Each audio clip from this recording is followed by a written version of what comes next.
Assalamualaikum warahmatullahi wabarakatuh. Hamdan wa syukran lillah, salatan wa salaman ala rasulillah Sayyidina Muhammad ibn Abdullah wa ala alihi wa sahbihi wa mawalah. Wala hawla wala quwwata illa billah, amma ba'dah. Para saudaraku yang dirahmati Allah subhanahu wa ta'ala, sebelumnya kita sudah mengetahui tentang ketetapan Fir'aun untuk membunuh semua bayi laki-laki karena dia takut akan kehadiran seorang bayi yang akan menurunkan tahta kerajaannya, yang mana orang tersebut adalah Nabi Musa alaihissalam yang akan didampingi oleh Nabi Harun alaihissalam. Ada suatu riwayat yang mengatakan bahwa Nabi Harun alaihissalam dilahirkan pada tahun yang mana tidak diberlakukan ketetapan Fir'aun untuk membunuh bayi Bani Israel. Adapun Nabi Musa alaihissalam dilahirkan pada tahun diberlakukannya ketetapan tersebut. Ibu Nabi Musa alaihissalam cemas dengan kelahiran putranya itu. Sejak mengandung Nabi Musa alaihissalam, ibunya telah berupaya menyembunyikan kandungannya dengan berpura-pura seolah-olah dia tidak mengandung. Setelah melahirkan, dia mendapat ilham untuk membuat kotak yang diikat dengan tali. Rumahnya berada di pinggiran sungai Nil. Lalu sang ibu menyusuinya. Apabila dia khawatir ada seorang yang akan mengetahuinya, maka dia bergegas memasukkan sang anak ke dalam kotak, lalu dia arungkan ke tengah sungai, namun talinya dia pegang. Jika seseorang tersebut telah berlalu, kotak tersebut dia tarik kembali. Dijelaskan di dalam Al-Quran, dan kami ilhamkan kepada ibu Musa, susuilah dia, dan apabila kamu khawatir terhadapnya, maka jatuhkanlah dia ke sungai Nil, dan janganlah kamu khawatir dan jangan pula bersedih hati, karena sesungguhnya kami akan mengembalikannya kepadamu dan menjadikannya salah seorang dari para rasul. Al-Quran Surat Al-Qasas ayat 7. Wahyu yang dimaksud dalam ayat ini adalah ilham atau pengarahan.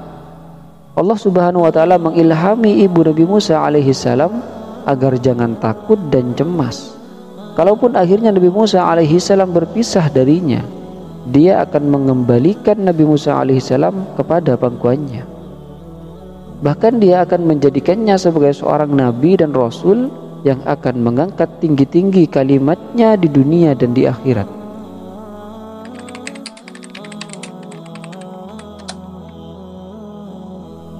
Pada suatu saat, ibu Nabi Musa alaihissalam mengarungkan anaknya ke tengah sungai.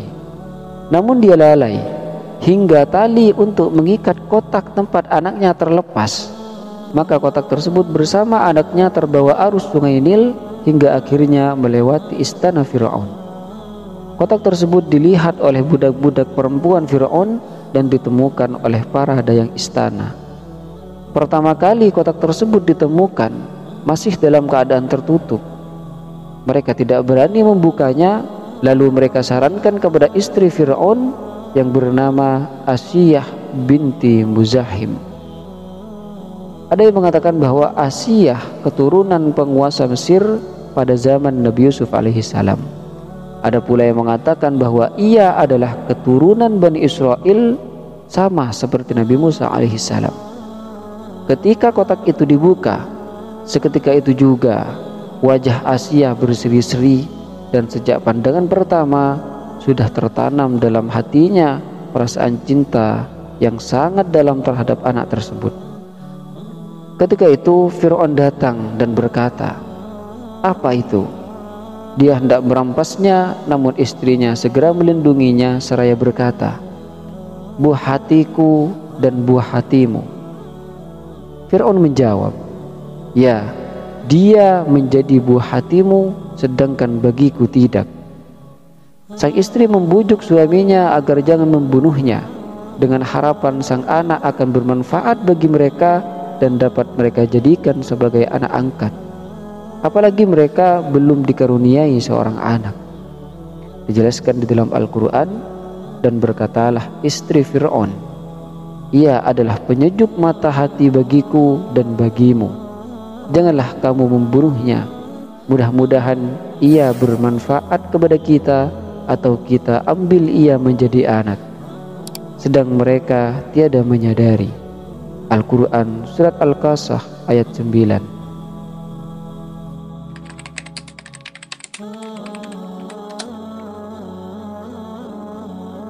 Sementara itu, tidak ada yang ibu Nabi Musa alaihissalam pikirkan kecuali anaknya.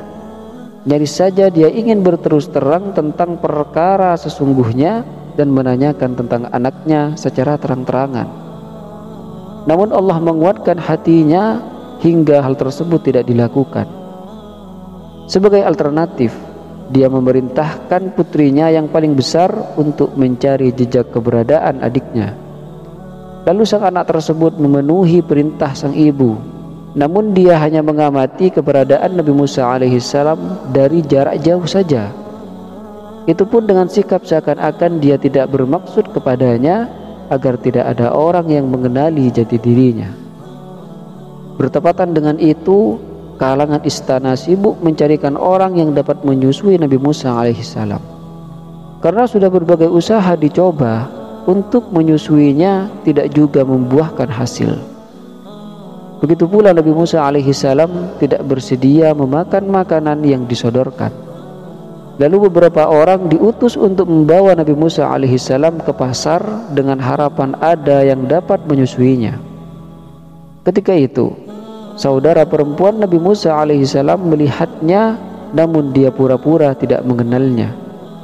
Lalu dia menawarkan kepada mereka orang yang dapat menyusuinya. Dijelaskan di dalam Al-Quran, dan kami cegah Musa dari menyusui kepada perempuan-perempuan yang mau menyusuinya sebelum itu. Maka berkatalah saudara perempuan Musa, maukah kamu aku tunjukkan kepadamu seorang penghuni rumah yang akan memeliharanya untukmu, dan mereka dapat berlaku baik kepadanya. Al-Quran Surat Al-Qasas ayat 12. Mereka heran, bagaimana anak ini tahu bahwa keluarga yang dimaksud dapat berlaku baik kepada sang anak. Dia menjawab bahwa itu semua demi kebaikan dan manfaat bagi raja.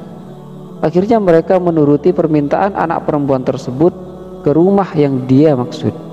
Setibanya di sana, ibunya menggendongnya, dan ketika dia menyusuinya, sang bayi menghisap air susunya dengan sangat lahap. Para pelayan kerajaan sangat gembira melihat hal tersebut.